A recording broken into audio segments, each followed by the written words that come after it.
Coucou food lovers, bonjour, bonjour, bienvenue dans ma cuisine pour ce nouveau numéro de Cuisine sans frontières avec Audrey Sachs. Aujourd'hui, je cuisine pour vous un gombo de crabe. Je vous présente les ingrédients. Voilà nos ingrédients du jour à food lovers.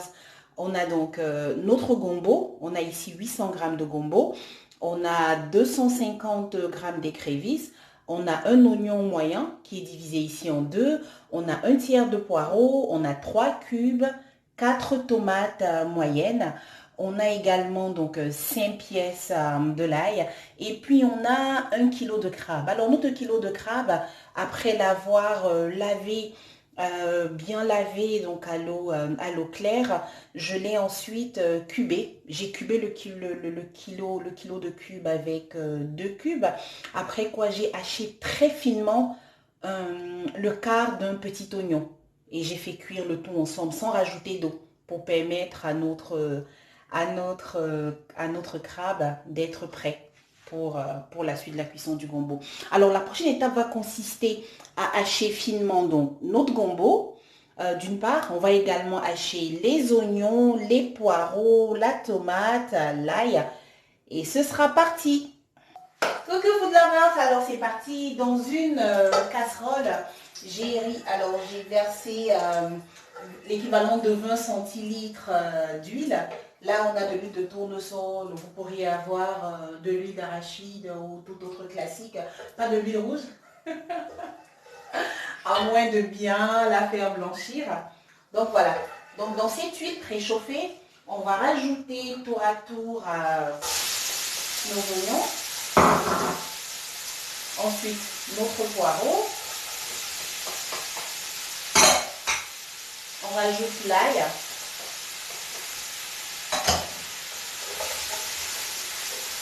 Après l'ail, on rajoute notre tomate.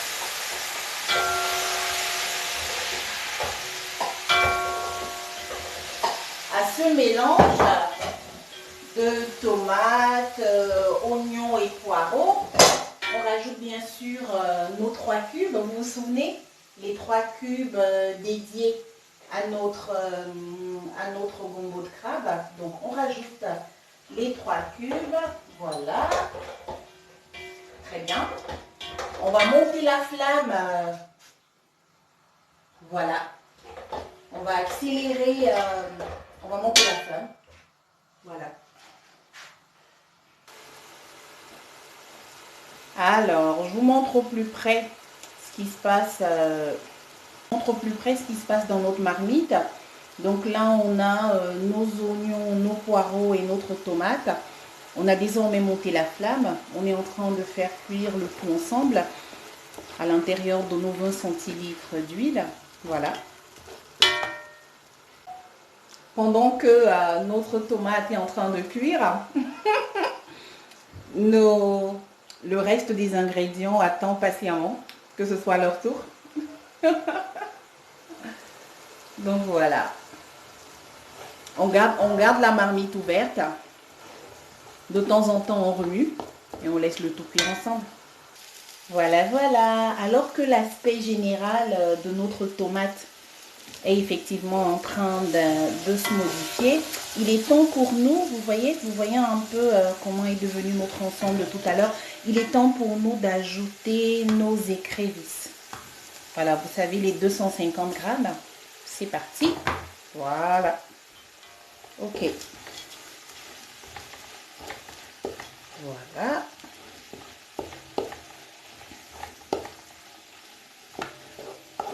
À cet ensemble, on va rajouter un peu d'eau.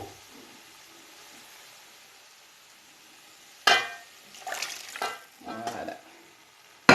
Là, on a environ 50 centilitres d'eau que l'on a rajouté avec notre ensemble. Ça va permettre aux écrevisses de cuire. À tout de suite. Coucou food lovers, alors que nos écrevisses se confondent désormais super bien à la tomate, c'est le signal que nous devons rajouter notre gombo. Donc voilà, notre gombo qui a été précédemment haché. On le rajoute donc ainsi, voilà, à notre marmite. Et on mélange le tout. Voilà.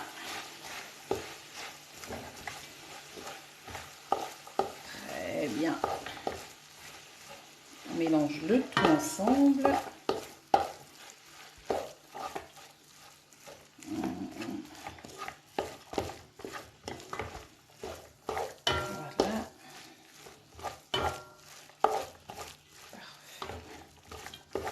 Maintenant que l'ensemble est bien mélangé là, qu'on a tout bien mélangé ensemble, vous voyez, voilà notre marmite. On va rajouter de l'eau. À côté, j'ai 700 ml d'eau que l'on va rajouter et on va permettre au gombo de cuire avec l'ensemble des ingrédients qui l'ont précédé dans notre cocotte. Donc, c'est parti. Voilà. Très bien. Je vais désormais remonter la flamme sur notre gombo. Voilà. Donc on va recouvrir, on va laisser cuire le tout ensemble. Alors, si vous êtes un amateur de gombo gluant, que vous aimez le gombo qui glue, c'est à ce moment, c'est maintenant que vous allez rajouter, votre quinoa. Donc si vous êtes amateur de gombo gluant, c'est maintenant. Moi non. Moi pas. Moi le gombo, je l'aime ainsi, vous verrez tout à l'heure lorsqu'il sera prêt. Si au contraire vous êtes fan de gombo gluant, c'est à ce moment précis que vous ajoutez un petit morceau de quinoa qui va permettre que l'ensemble devienne gluant. Je vous dis à tout à l'heure. Coucou food lovers, admirez la jolie couleur et la magnifique texture de notre gombo. Il est désormais temps d'incorporer les crabes. Donc la cuisson se passe magnifiquement bien. Voilà, il faut que les crabes, vous vous souvenez, qui ont cuit, notre kilo de crabes a été lavé. Ensuite, on a utilisé 2 cubes pour les cuber. Après, avec le quart d'un oignon haché très finement, on a fait cuire l'ensemble. Voilà, pour le préparer justement à cette étape-ci. Donc voilà, c'est parti. Notre crabe est désormais incorporé. On va recouvrir notre marmite et on se dit à tout de suite. Coucou food lovers, notre gombo de crabe est désormais prêt. Je vous laisse admirer la jolie texture. Voilà.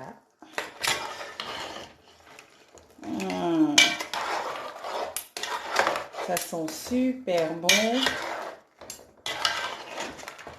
On va s'occuper du couscous.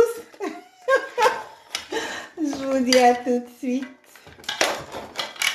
N'oubliez pas, d'accord, si vous n'êtes pas encore abonné à ma chaîne. Coucou food lovers, voilà. Alors notre gombo de crabe est désormais prêt.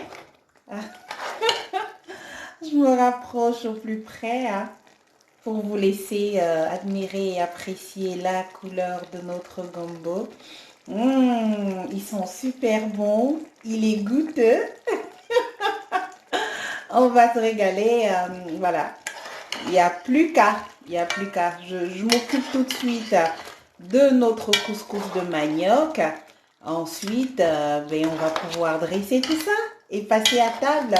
N'oubliez pas, si vous n'êtes pas encore abonné à ma chaîne YouTube, faites-le. Vous y trouverez plein d'autres recettes. C'est Cuisine sans frontières avec Audrey Sachs. Allez, on s'occupe du couscous? Coucou food lovers, voilà. Alors en complément de notre sauce gombo de crabe, on aura soit du couscous de tapioca qui est en train de cuire là pour vous, ou alors du couscous de manioc. Allez, je m'y remets et je vous dis à tout de suite. Coucou food lovers, voilà, notre parenthèse culinaire arrive ici à son terme. J'ai dressé pour vous notre sauce gombo de crabe avec une boule de couscous de manioc et une autre de couscous de tapioca. À vous d'opérer votre choix. J'ai été ravie aujourd'hui encore de partager cette parenthèse culinaire avec vous. Et n'oubliez pas, si vous n'êtes pas encore abonné à ma chaîne YouTube Cuisine sans frontières avec Audrey Sachs, faites-le. Je vous y reçois avec beaucoup de plaisir. Merci beaucoup. Bisous. Bon appétit.